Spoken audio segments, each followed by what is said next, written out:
अरावली जो पूरे उत्तर भारत के अधिकांश हिस्से को सुरक्षित रखती है, जो रेगिस्तान राजस्थान के पश्चिमी भाग से लगातार हमारी तरफ बढ़ता या पूर्व की तरफ जाता, उसको अरावली के पहाड़ों ने रोका हुआ है। मॉनसून हो, खेत खलियान हो, जमीन का पानी हो,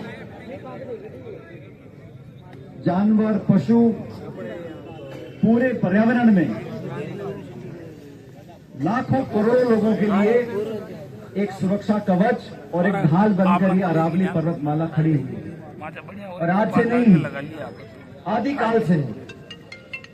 लेकिन इस बात पर हम लोगों को चिंतन करना होगा कि क्या मजबूरियां हैं, क्या कारण है कि सरकार पिछले 5-6 दिनों में, केंद्र की सरकार, राजस्थान सरकार बार बार स्पष्टीकरण कर रही है, प्रेस विज्ञप्ति जारी कर रही है।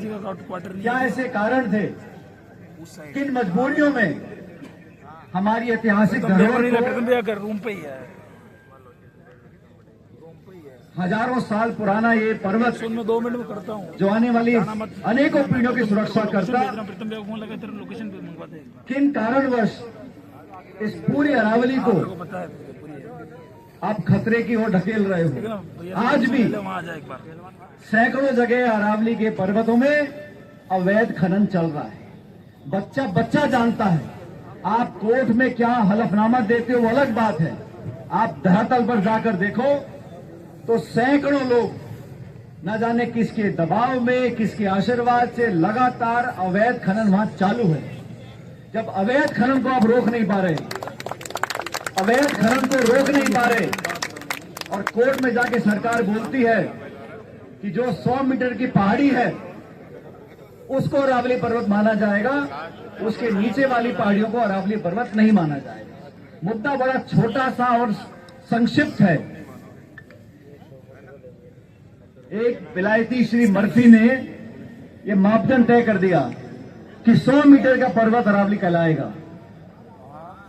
और forest survey of India FSI ने रिपोर्ट में कहा है कि इन चारों राज्यों में जितने अरावली श्रृंखला में पर्वत आते हैं, 1,18,000 पर्वत 100 मीटर से कम है और 100 मीटर से ज्यादा 1,048 पहाड़ है। मैं दोबारा बोलता हूं, जितने भी पर्वत हैं 1,18,000 जो पर्वत है वो 100 मीटर से कम है और मात्र 1,048 पहाड़ है जो 100 मीटर के ऊपर है। मतलब जो अरावली की परिभाषा है, इतनी चतुराई से उसको कोर्ट से मनवाया गया है कि अधिकांश एरिया असुरक्षित हो जाएगा।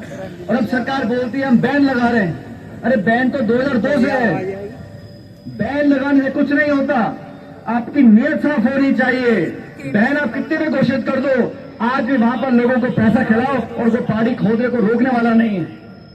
सरकार बार बार बोल रही है हम अरावली को नुकसान नहीं पहुंचने देंगे। अरे नुकसान तो पहुंचा हुआ है। आप तो ये बोलो कैसे वहां पर हम पेड़ लगाएंगे, संरक्षण करेंगे, पुनर्जीवित करेंगे। और जिन लोगों ने दोष किया है, जिन लोगों ने खाने खुदवाई हैं या खाने चलवा रहे हैं, अवैध खनन के जो माफिया हैं, उन पर आप क्या कार्रवाई करोगे? इस बात का जवाब देना चाहिए।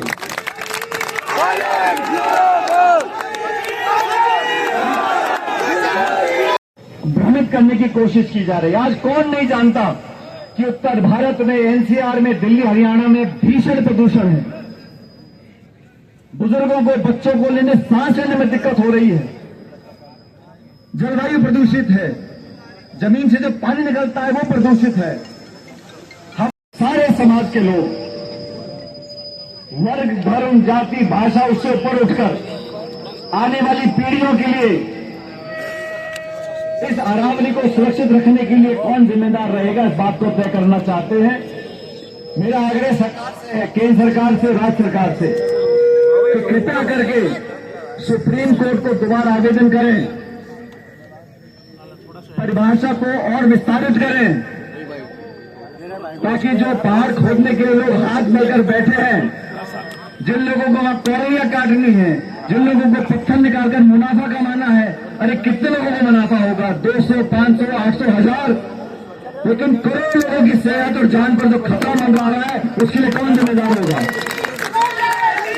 इसलिए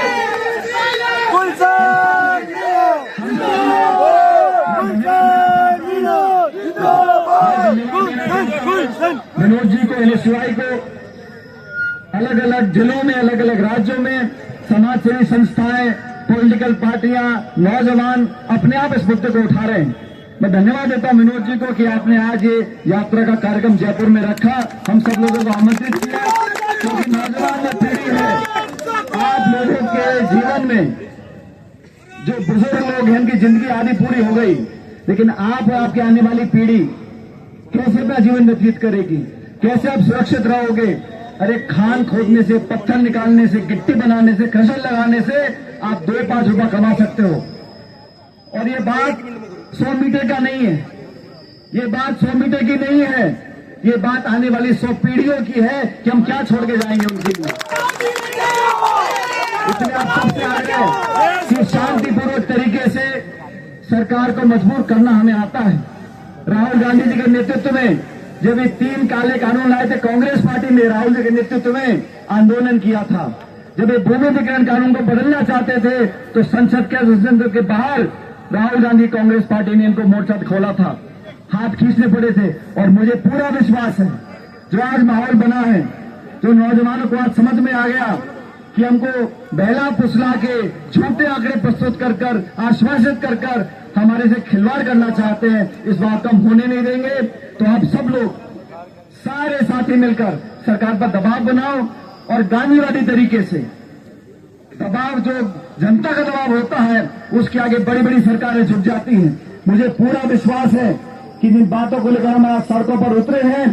केंद्र सरकार को निश्चित रूप से नौजवानों के सामने झुकना पड़ेगा और कोर्ट में जाके बोलना पड़ेगा। हम इतना चाहते हैं कि अवैध खानों को रोका जाए, पूरी अरावली की परिभाषा को पुनर्विचार किया जाए और केंद्र सरकार सुप्रीम कोर्ट को बोले कि जो हलफनामा दिया था, आपने जो एक्सेप्ट किया है उसका पुनर्विचार करें। और आने वाले समय में जनता भी देख रही है कि कौन वो लोग हैं जो हमारे साथ खड़े, कौन हमारे साथ नहीं खड़े। इसलिए आप सबको आमंत्रित किया, आप सब नौजवान साथी यहाँ पर आए, मुझे भी आने का मौका मिला।